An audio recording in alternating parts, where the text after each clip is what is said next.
অলিজা, জি আম্মু।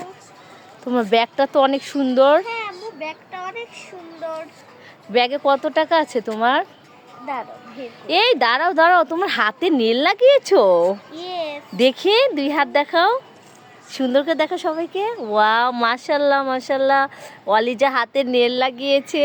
আর নেল লাগিয়েছে এজন্য, এটা করার জন্য। এটা করার জন্য। এখন দেখো তোমার ব্যাগে কয় টাকা আছে, অত অলিজার ব্যাগে কত টাকা আছে দেখো এখন। এখনই সবাইকে দেখাচ্ছ কেন? বের করো। ও ধরো, 30,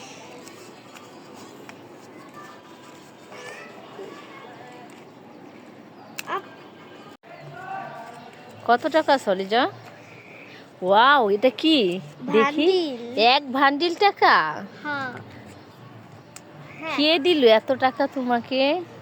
আমার মিতুমনি দিয়েছে আমাকে। সব মিতুমনি দিয়েছে? মিথ্যুক। এই কয়টা খালামণি দিয়েছে, এই কয়টা ছোট খালামণি দিয়েছে। তো এখানে কত টাকা আছে গুনে বলতে পারবা? হ্যাঁ। বলো। এখানে আছে 50, এইখানে আছে কত?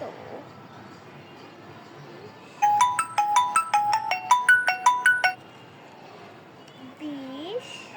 একটু ধরো এগুলা, গনো গনো, আমি প্লিজ একটু এগুলা ধরো। এখানে 50 আছে। ঠিক করে গনো অলিজা।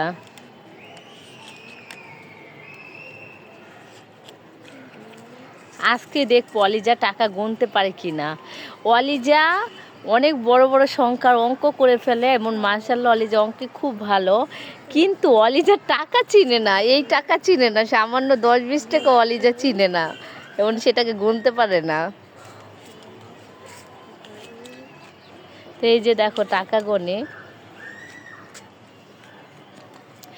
অলিজা অনেক টাকা সালামি পেয়েছে, প্রায় 4000-এর উপরে। বাট অলিজাকে আমি শুধু এই বান্ডিলটা দিয়ে রাখছি নতুন টাকা, সেটাই অলিজা হিসাব করে বলতে পারে না। আম্মু, বাট এবার ঈদে তো আমি তোমাকে সালামি দিইনি। হ্যাঁ, তুমি তো আমাকে সালামি দাওনি। এই নাও সালামি। এটা কি আমার সালামি? হ্যাঁ। তো এই যে এটা আমাকে অলিজা সালামি দিয়েছে। কত দিয়েছ আম্মু? আমি বলতে পারি না। বলো। 60। নো, এখানে 70, 50, 60, 70। অলিজা টাকার হিসাব জানে না, কারণ অলিজাকে ছোটবেলা থেকেই টাকা দেওয়া হয় না, যার জন্য অলিজা গুনতে পারে না টাকা। বাট অলিজা অনেক বড় বড় সংখ্যার অঙ্ক করতে পারে। ভান্ডিল নিয়ে নাও। সো তোমরা কত কত সালামি পেয়েছো অবশ্যই কমেন্টে জানাবা।